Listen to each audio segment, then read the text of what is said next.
Ladies and gentlemen, this is TVP World. You're watching another edition of Break the Fake, where we debunk fake news and combat false narratives. I'm your host, Benjamin Lee, and let's get rolling. May 9th in Russia is a day that, on paper, commemorates the defeat of Nazi Germany in World War II. But in practice, is less of a solemn remembrance and more of a pyrotechnic fever dream, where history is rewritten in real time and tanks do donuts around inconvenient facts. Welcome to Victory Day, or as it's known in Russia, the Great Patriotic War Spectacular TM. A holiday so drenched in pageantry and propaganda, it makes North Korea's parade look like the modest school assemblies. So originally on May 9th, it's all about honoring sacrifices, remembering the tens of millions who died in the bloodiest theater of World War II. It was about grief, perseverance, and unity. But in today's Russia, that memory has been photoshopped out. Now it's the Great Patriotic War, emphasis on great, and let's just forget about the world part. Because according to Kremlin canon, it's the Soviet Union who crushed the Nazis. Forget about Normandy or Lend-Lease, just heroic Red Army lads and Stalin's mustache marching westward with destiny in their pockets. Now this year's parade hit all the usual notes: goose-stepping soldiers, shiny missile launchers, and Putin standing grim-faced like he's about to personally re-enlist. The whole thing feels less like a commemoration and more like a high-budget hallucination, where Russia is always the victim, always the victor, and always somehow at war with Nazis no matter the decade. Extra emphasis on the last part. Because what's important here is that this isn't just about World War II. It's about the war happening right now, against Ukraine, against NATO, against the vague and ever-useful specter of the West. This parade is a ritualized reminder that Russia still sees military power not as a last resort, but as a national brand. And the Russian people, well, they get their fireworks, flyovers, and a speech assuring them that everything is going according to plan, even if the plan appears to involve a meat grinder in eastern Ukraine. Цветали яблони и груши, поплыли туманы над рекой. Выходила на берег Катюша, на высокий берег, на крутой. Выходила на берег Катюша, на высокий берег, на крутой. Выходила, песню заводила, про степного сизого орла. Про того, которого любила, про того, чьи письма берегла. День Победы, как он был от нас далек, как в костре потушен таял уголек. Были версты обгорели.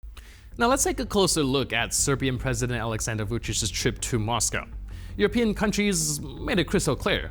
Vučić's plane couldn't cross their airspace. He's not allowed to travel through, whether it's using wings, wheels, or even disguised as a nun riding a goat.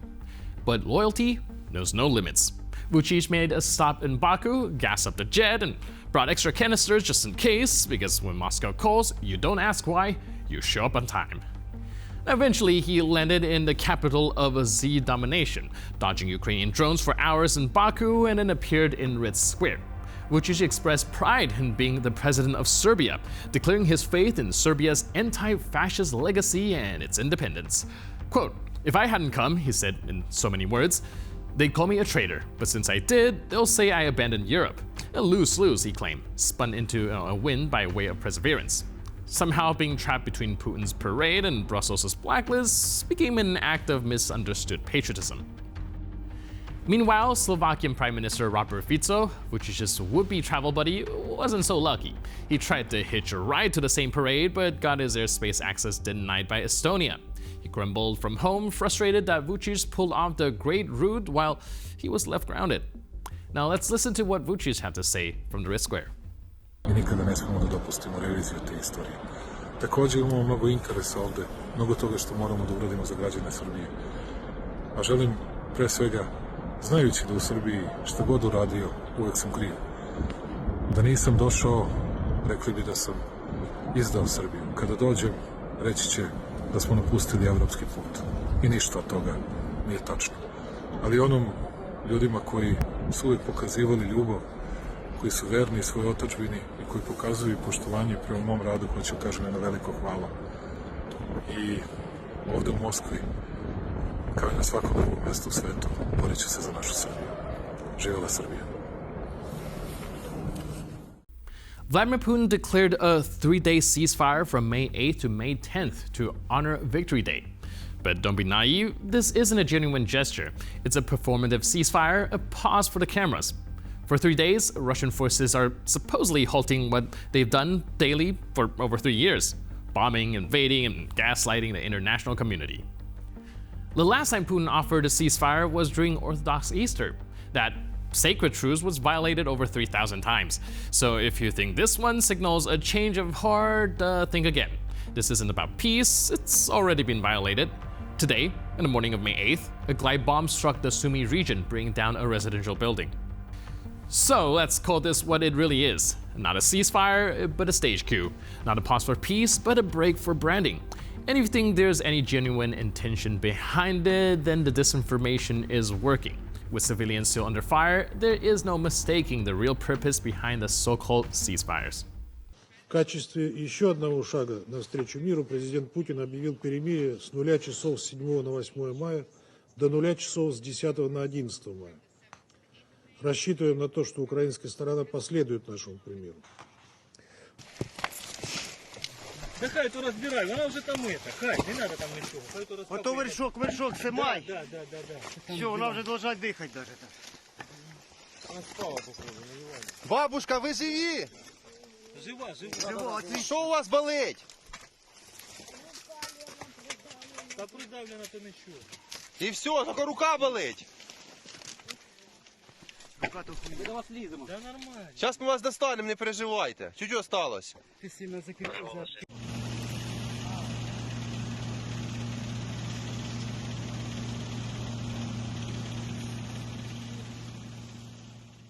Ah, Russia, the country that loves democracy so much it just can't stop trying to improve everyone else's, whether they like it or not. Now, this week's unsolicited upgrade attempt? Poland. Yep, the country that spent the last century fending off one imperial neighbor after another just had the audacity to point out that maybe, just maybe, Russia is poking around in the upcoming presidential election. To which Moscow responded with the diplomatic equivalent of, who, me? Now, Poland's digital affairs minister isn't exactly buying the innocent act. According to him, cyber attacks on Polish infrastructure have doubled in the past year. Government agencies, power plants, sewage systems, if it has a server, it's under siege. And this isn't just random hacking for fun. It's happening right before a national election. But hey, maybe it's just a coincidence. Russia, of course, denies any involvement, because when you think guardian of democratic norms, your first thought is definitely the country that invaded Ukraine, poisoned opposition leaders, and Photoshop US-funded biolabs into existence for the evening news. Podczas obecnych wyborów prezydenckich w Polsce mierzymy się z bezprecedensową próbą ingerencji w polskie wybory ze strony rosyjskiej. Odbywa się to nie w kierunku jednego komitetu wyborczego, ale wszystkich komitetów wyborczych.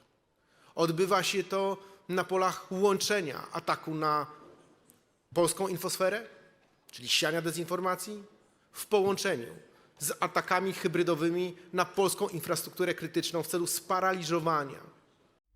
And with that, we conclude this edition of Break the Fake. But for more news, update, and commentary, please stay tuned to TVP World.